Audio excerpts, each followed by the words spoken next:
Hi everybody. Today we're going to try our hand at anthotypes. Similar to the chlorophyll prints we've worked on, has a little bit of aspect of the lumen printing we've been doing.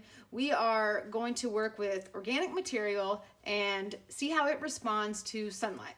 So in order to begin our anthotype process, we will need to grab a few things from around the house.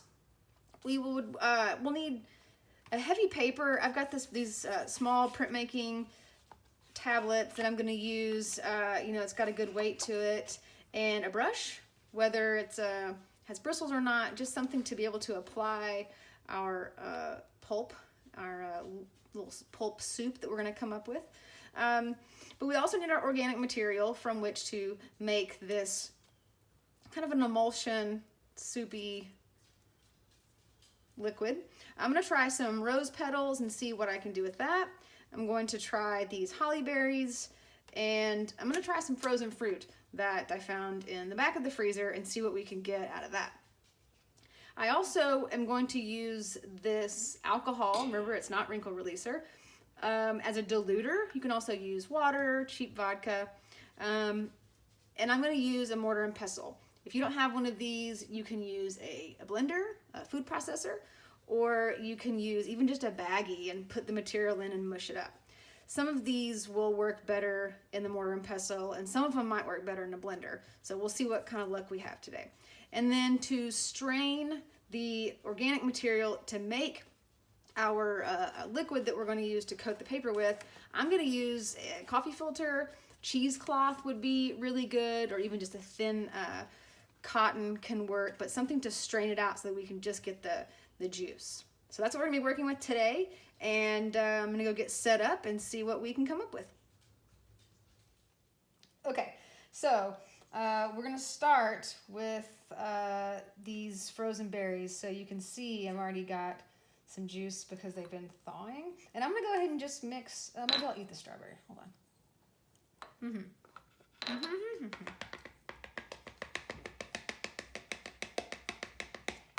It's still cold. Okay. Now, I'm going to go ahead and blend this up as best I can, and then I'll pour it back into here once I do pour it through here to strain it off. All right. So we're just going to do this. Think about, grapes would be good. Then we could play I Love Lucy or something in the background. You know that episode? I hear you out there. I know you know what episode I'm talking about. Okay. I don't know how much like soup mixture these are all going to make. Obviously this has more liquid to it just by its nature than the roses do. But you can add different things to dilute your mixture. If you want to add alcohol, which we have some of, you can always add water, but there are a lot of different options as far as what you can add. So I'm going to do my best here to mix this up, and then I'll be right back to strain it.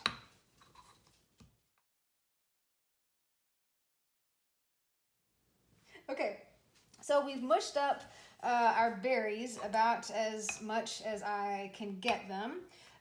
So now I'm going to strain this off and see what kind of juice we can get.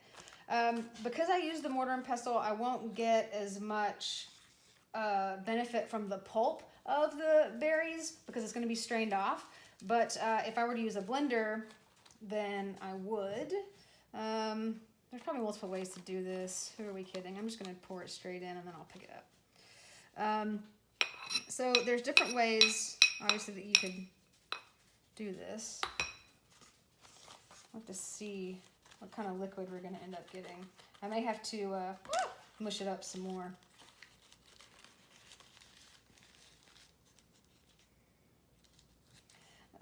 I shouldn't need to add the diluter to this since it's already a good liquid, but when we go to mush up the rose petals, I might have to add some alcohol, cheap vodka.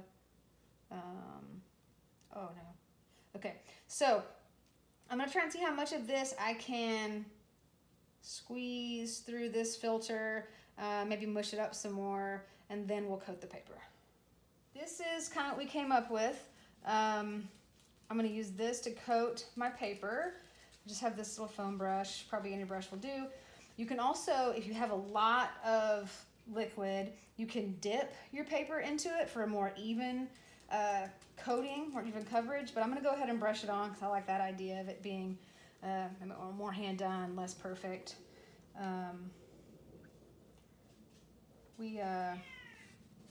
There's Pivo again, we all love him. I didn't dilute this any, again, like I said earlier, it being frozen fruit, I think made a difference as far as getting more liquid out of it. We're gonna coat this up. You can do this in a more dimly lit place because this is being affected by the sun, you know, as it goes on the paper. But it isn't as crucial as when you're doing, you know, darkroom work. Okay, so in the interest of time, we got the blow dryer out and put the setting on low to help speed up the drying time. If you have a dark bathroom, hey Pivo, and you can let them dry overnight, that would be probably better. But they do need to be dry before we load them up in the frame. So this one only has one coat, and this one, after I dried it the first time, I added a second coat. So we'll see what kind of difference that makes. But these are ready to be loaded up. Get a little print frame here. All right. These out of the way. Pivo really wants to help. I should invite him over. Okay. So just like before, I'm gonna set this up. And we'll need to lay our objects down first and then put our paper down. It's just like when we were doing our photograms. I'm gonna have my partner helper here come set one up also. So I'm gonna set it up like this, and then I'll do it face down because the sun's gonna come in this way. The leaf is gonna block out the sun, and that part won't be bleached, and then the rest of this will. And we'll just see how long this takes. So Cheryl's gonna have to very strategically flip that over when she's ready. I have to make some adjustments. We're using smaller paper, so I'm gonna squeeze both of these on here. All right. It'd be good to go ahead with a pencil and write on the back, you know, what we're working with as we begin working with these different materials. We could also do that after we're done. All right, I'm gonna load these up and we'll take them outside and we will see just how long it takes for a mixture of blackberry and blueberry and, there we go, raspberry to bleach and make an anthotype.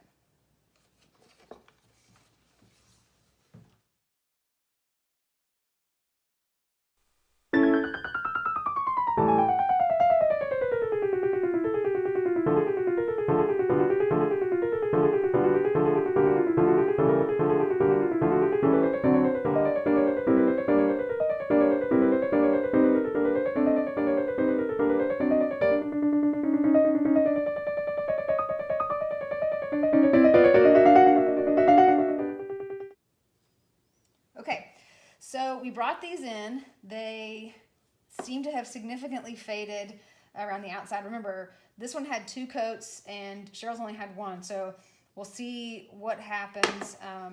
They were outside for almost 3 hours. Had to move them around a little bit to chase the sun, so let's see. I noticed that there was some moisture building up from the plants.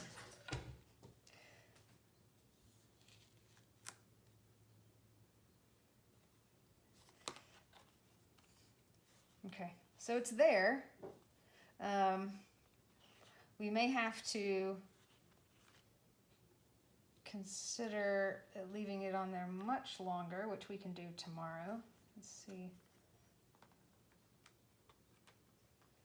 There's definitely some impressions on Cheryl's. Let me just get that off. Maybe we leave it.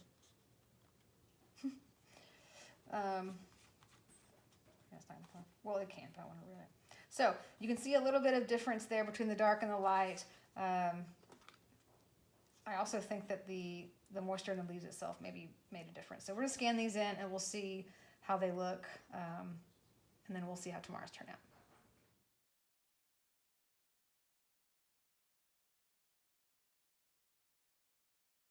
So now I'm going to try to see if I can, blend up, mash up these rose petals.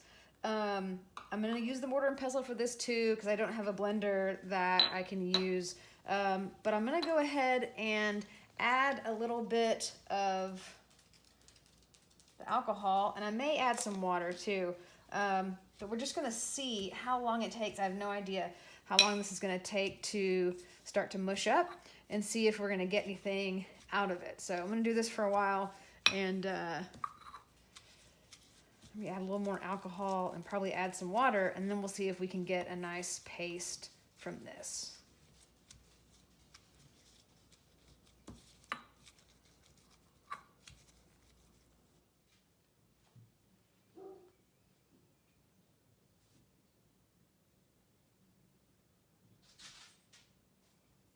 Okay, I've added a little bit of water, and I've added another cupful of rose petals, and I've got a little bit of liquid forming here. You can kind of see. I've got Thriller here who's helping me. Okay, he's not helping anymore. So I'm gonna see if I add a little bit more water and a little bit more alcohol and keep trying to mash this up, if I can get enough of a liquid to strain it using my coffee filter. Again, if you have cheesecloth, that might work better. But after we see if we can mush this up enough, then I'm going to mush up the holly berries and hopefully get a nice yellow from them. So we're gonna keep on mushing this up and see if we can come up with a good soup for our next batch. Okay, so we've got a little more to work with here. I've added more water and alcohol than I thought I probably would. In total, I've probably added close to a half of this little container. So I'm gonna try and strain what I've got back in here. Hopefully we'll have a little bit. There are obviously better ways to do this. You have to come up with your own. Being kind of inventive. But if we can get enough just to coat that small piece of paper, then I'll feel pretty good about it.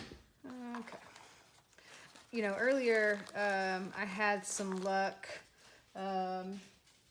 actually squeezing it once it was in the filter, so I'll probably do that again. See if we can get some more liquid here. And then I'll go ahead and coat the paper and let it dry overnight. Okay, let's see what we can get here. So we've got a little bit, and I can always try and dilute it more after the fact. So not too bad. I think we'll have enough to coat a piece of paper. Okay, so after we squeeze all this out, I'll come back and coat the paper, and then we're going to go ahead and see what we can get out of the holly.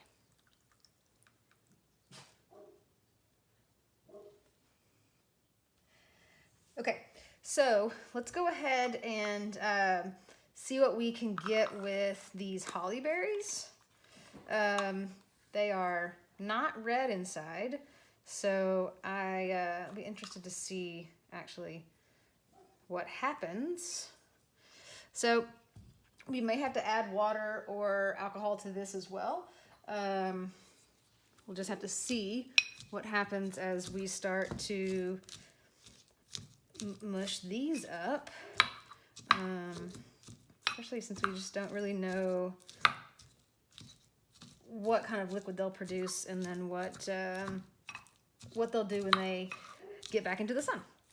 So I'm gonna mush this up, and I'm gonna go ahead and get some water and see what I can do, mush this up a little bit more, and we'll be right back.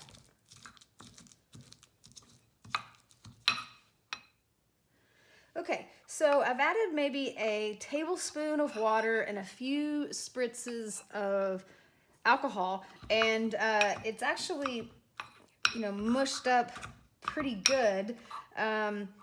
Remember, you could always put it into a small blender if you have one, and then get the benefit of some of these seeds or other aspects of the plant matter that you can't quite grind up with the mortar and pestle. So I'm going to go ahead and strain it with maybe the help of my cat. She left. So I'm gonna go ahead and strain this up and see what we can come up with. So we've got our little cup there. Let's see if I can pour this in here without making too big of a mess. Okay. So this kind of has a red, chili kind of color to it. Depending on how much water or alcohol or any other diluter that you add, you can change how thick your liquid is. So if you, as you're going along, you decide you want it, thinner, you can just add more of your diluter. This is my new favorite part of this whole process. At this point, I don't even know if I need a strainer. Just squeeze it. So this is probably enough for me to coat one piece of paper. So I may just go with that. Get those coated up and let it dry overnight and put them out in the sun tomorrow.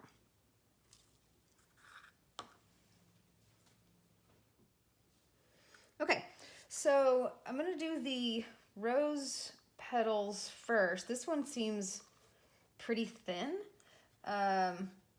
So it may take multiple coats, or it just may be too thin, but we'll see what happens as it dries. I may need to put 2 coats or add more rose petals to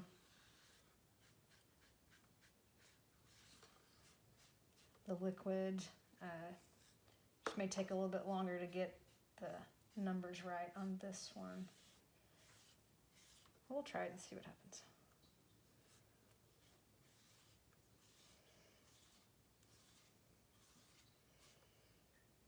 There's a chance that this one also would just be more faint than some of the others, which is okay.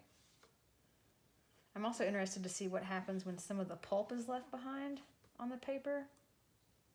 I'm hopeful. Okay, so we'll coat that one, and I'm gonna save a little bit of this in case I do a second coat after this one dries. And I'm gonna rinse my brush out really quick and come back and coat the other one. So this is the holly berries, which kind of has a reddish brown color to it. So we'll see. Yeah, that's interesting.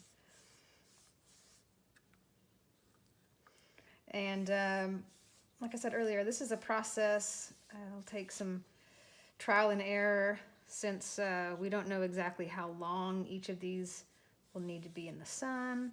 Of course, we've got what feels like some good summer sun right now in Texas. It would be different in the winter or other times of the year, other seasons.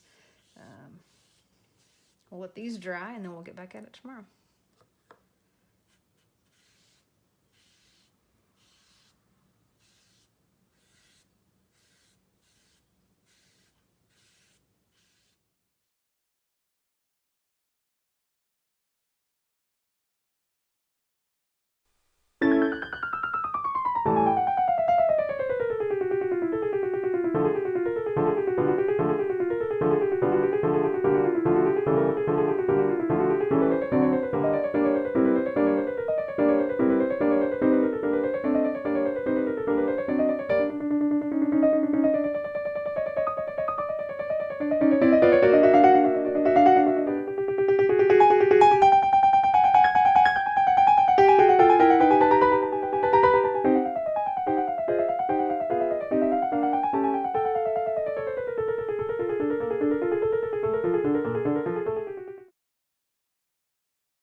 finally starting to get some significant change here.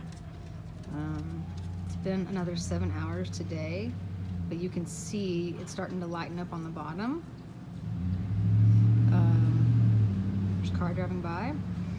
And here's the rose, which is also, having just been out today, bleaching significantly.